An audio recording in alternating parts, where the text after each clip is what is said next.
बिस्मिल्लाहिर्रहमानिर्रहीम। आज का हमारा टॉपिक इमाम जाफ़र सादिक़ अलैहिस्सलाम और एक सखी का वाक़या है। एक सखी बहुत मशहूर हो गया था इमाम अलैहिस्सलाम के दौर में और उसके चर्चे पूरे मदीने में होने लगे।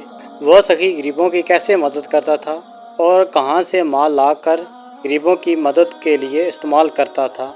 आइए जानिए इस वीडियो में। इमाम जाफ़र सादिक़ अलैहिस्सलाम के दौर में एक सखी बहुत मशहूर हो गया था। वो शख्स गरीबों की बहुत ज़्यादा मदद करता था और गरीबों को खाना खिलाया करता था। इस शख्स की सखावत के बारे में इमाम अलैहिस्सलाम को खबर पहुंची।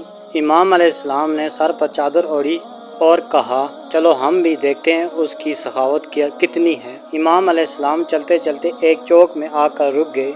इमाम अलैहिस्सलाम ने क्या देखा है कि एक शख्स खड़ा है और इसके इर्द गिर्द बहुत सारे लोग जमा हैं जो उसके सखावत की तारीफ़ें कर रहे हैं। वो एक दूसरे को कह रहे थे कि कल इसने फलां को खाना दिया, फलां को रोटी खिलाई। थोड़ी देर के बाद रश कम हुआ और लोग दाएं बाएं हो गए। यूं ही रश ख़त्म हुआ तो वो शख्स भी चलने लगा और इमाम इसके पीछे पीछे चलने लगे। चलते चलते वो एक तंदूर के पास रुका। इमाम अलैहिस्सलाम ये सब मंजर देख रहे थे। उस शख्स ने तंदूर वाले को अपनी बातों में लगाया और बातों बातों में ही उसने चंद रोटियां अपनी चादर में छिपा ली। रोटियां छिपाने के बाद वो वहां से निकला। इमाम अलैहिस्सलाम भी उसके पीछे चल पड़े। चलते चलते एक चौक में चंद फकीर बैठे थे।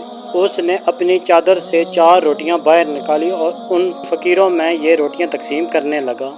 जब वो शख्स चौथे फकीर को रोटी देने लगा तो इमाम अलैहिस्सलाम ने उसका हाथ पकड़ लिया। इमाम अलैहिस्सलाम ने फरमाया, ऐ बंदे खुदा, ये तुम क्या कर रहे हो? उस शख्स ने जवाब में कहा कि मैं नेकी कर रहा हूँ। इमाम अलैहिस्सलाम ने फरमाया, शर्म करो, मैंने खुद देखा है तुमने तंदूर वाले से 4 रोटियां चोरी की हैं और ये चोरी की रोटियां तुम चौक में आकर गरीबों में तकसीम कर रहे हो।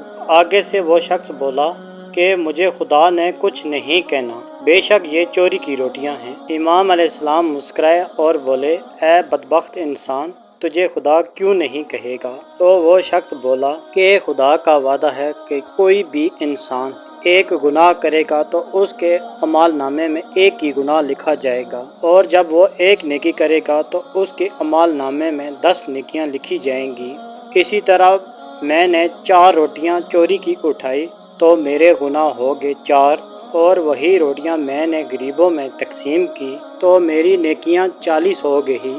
आप खुद देखें कि उन 40 नेकियों में से 4 गुनाह निकाल दें तो बाकी 36 नेकियां मेरे नामा माल में मौजूद हैं। जब उस शख्स की ये बात सुनी तो इमाम अलैहिस्सलाम ने फरमाया, ऐ बंदे खुदा, तूने कुरान में ये नहीं पढ़ा, अल्लाह सिर्फ परहेज़गारों के अमाल को कबूल करता है। ये बात सुनकर वो बहुत शर्मिंदा हुआ और वहाँ से चला गया। चंद कदमों पर जाकर उसने एक फ़कीर से पूछा, ये शख्स कौन है? तो उसने जवाब में कहा, ऐ बंदे खुदा, ये तो इमाम जाफ़र सादिक़ अलैहिस्सलाम हैं। ये उस शख्स का वाक़या है जिसके मदीने में सखावत के चर्चे हो रहे थे। इस पूरी कायनात में आले मोहम्मद जैसा कोई सखी नहीं जिनकी सखावत क़यामत तक क़ाइम दाइम रहेगी। अगर हमारी इस्लामी वीडियो आपको पसंद है तो हमारे चैनल को सब्सक्राइब कर दें। वस्सलाम।